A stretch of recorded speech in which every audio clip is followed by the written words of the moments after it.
after lunch is going to be sharing with us. Now, she's had a long time this morning to sit and get nervous, but has held her nerve and kept her calm, because the message she wants to share is a really important one. As well as being an amazing speaker, she's also a very talented ballerina. So please put your hands together and welcome to the stage, Paige Coney-Shaw.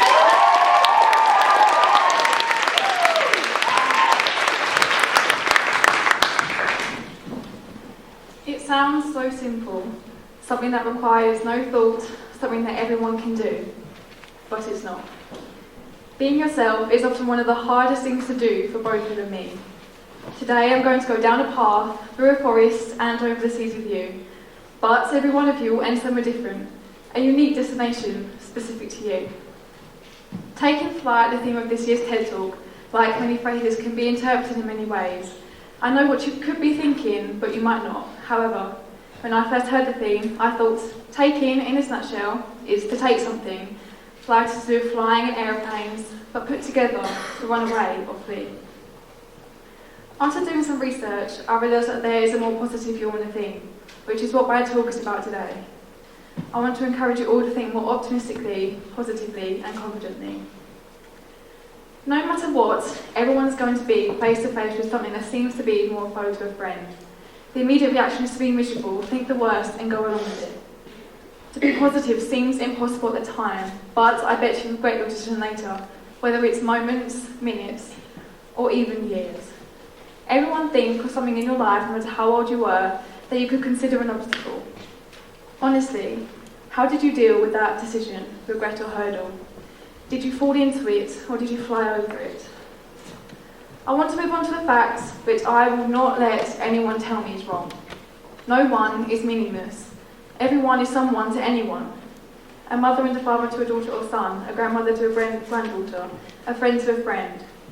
So why doesn't the world have the same sort of relationship? No one actually owns the earth as a whole or a planet, but if I told you that more than a third of British workers feel as though their job is making a meaningful contribution, what do you think? Well, I think, and I'm telling you, that you are making a difference, and a positive one too. The doctor who is working whilst the rest of the world is asleep, you're making a difference.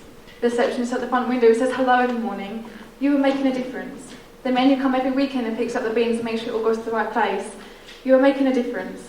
The teacher who makes enjoyable lessons to make sure every one of their students gets equal opportunities, you are making a difference. And I could go on and on and on all night. There is a reason why you became the person you are, why you're working as a teacher, a receptionist, an assistant, a hairdresser, a bus driver. It's because you want to make a difference. And that's who you are. And I wouldn't want to change that, so don't let anyone else. Everyone thinks that they have an equal chance in life, but we don't. But we should. Everyone deserves to have their voices heard, everyone with no exceptions. But still there are people who have an easier, straighter way of getting to where they want to be than others. Men have a higher chance of succeeding than women. Men are generally paid more than women, even if they're working the same job. White people have a higher chance of success. Gay people have a less chance of success. And the poorer or uneducated people have a less chance of succeeding. In the recent votes, only 32 million out of a possible 46.9 million were cast. This means that 14.9 million were lost, and that's almost 15 million, and that's a lot. Most men have always been able to vote since government was created in 1215, and women had to fight for the right in Parliament, let alone to vote. In 1920, women finally got the vote, which is less than 100 years ago.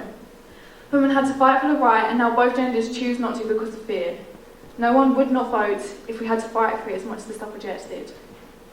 An American author and political activist, Helen Keller, was the first deaf-blind person to earn a Bachelor of Arts degree. She was both deaf and blind, and she still achieved what she wanted to. Keep your face to the sunshine, and you cannot see the shadows. It is what the sunflowers do. To many people, sunflowers are a very pretty type of flower, and they are admired all around the world. The fact that a sunflower can be an example of positivity suggests that in the world, there is something missing.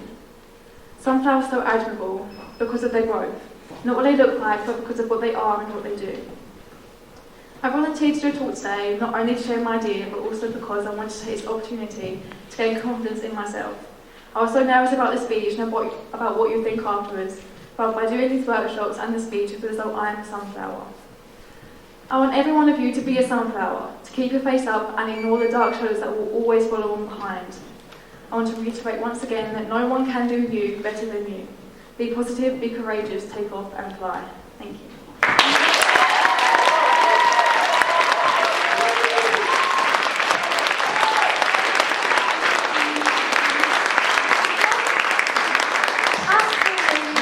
Absolutely amazing. I know you were a little bit nervous about coming out, and yet when she talks, do you hear anything apart from passionate words and a call for change? Do you hear anything else apart from that?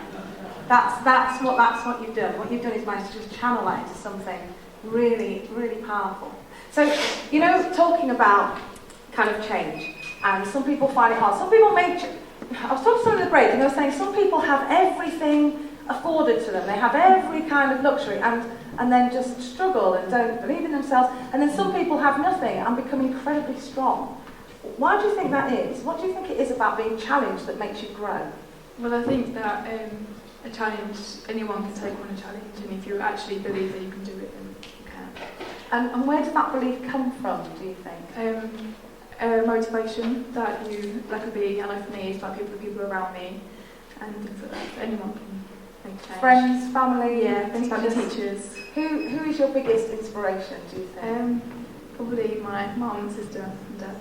What are they hanging out here? Yeah. Is that them smiling at you, looking like, oh, I'm so proud of her! What a big sister! What's she like as a big sister? You can tell the truth, no one's listening. She thinks you're really good. And what an amazing example to show to your little sister. You could stand up here. This is you next, kiddo. We're looking for you next. And mum as well. Look at the smile on mum's face. Look, she's just got. Oh, I'm so proud. And I just think to stand up here and to share what you've done and to be that kind of encouraging for people to say it's your time, make that change is incredible. Thank you so much for doing that. Please give a massive